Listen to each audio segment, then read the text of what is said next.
Sadness Family Production.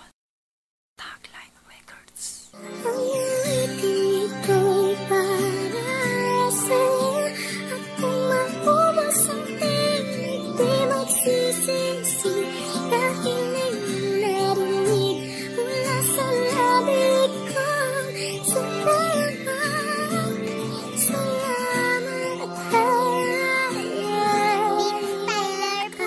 Alam mo bang, ako yung bata na dating mayabang, maangas ko titignan at walang galang sa magulang at aking sinusuway itong ama ko at ina. Sa tuwing ako'y sisigawan, nilalabanan ko sila. Ang napakasakit pa ron, ako'y maagang nag-angas, naging dumi ng ating bayan at kalaban ng batas. Ako'y nagnakaw at ang hold up sa mundong hindi parehas. Sa droga, marijuana ay doon ako nakaposa. Sa ginagawang mali, doon ako natutuwa. Marami nang nakakalaban, di ba nahahalata? Kahit alam ko sa sariling ako'y napariwara. Maraming di ba kabata ang nagawa ng masama? Wala na bang pag-asa sa ating buhay dito maiayos? At wala na bang pag-asa? Ang hirap ay maidaos at ang pagkakamali unti-unti na maiayos nang makahingi na tawad sa tinawag na Diyos.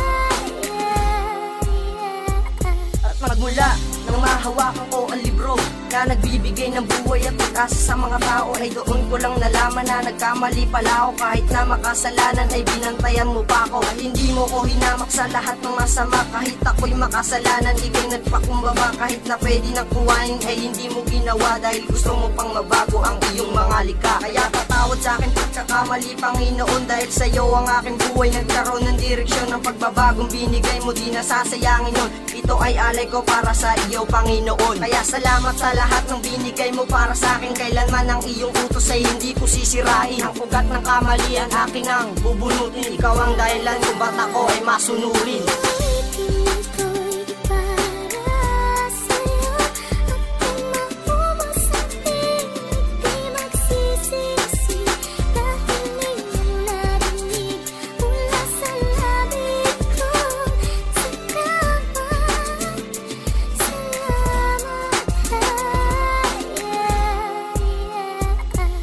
Habang maaga ang ugali, pwede pang baguhin masamang nakaraan. Bakit hindi natin limutin upang ang pagmamahal sa kapwa ay magari sa atin? Dahil ang Panginoon ang gusto niya tayo'y lipunin. Gusto niya na makasama tayo sa kaharian ng Diyos Ama, at tayo mapunta sa kawalan. Kaya habang maaga pagsisihan na ang kasalanan, ang bakong-bakong daan mo ay magiging kapatagan. Diyos Ama, sana'y gabayan mo po kami, o Diyos ikaw ang magsisilbi na kakampi. At sana'y pagbigyan mo po ang huli kong kahilingan. Sana'y marami ka pa na maligtas na kabataan. Ang aming kaluluwa ay mapuspos mo ng lubusan. Sana'y iparanas mo sa amin ang kapangyarihan. Sana'y ipamanas mo sa amin ang kalwalhatian. Diyos Ama, alam kong dakila ang iyong ngalan.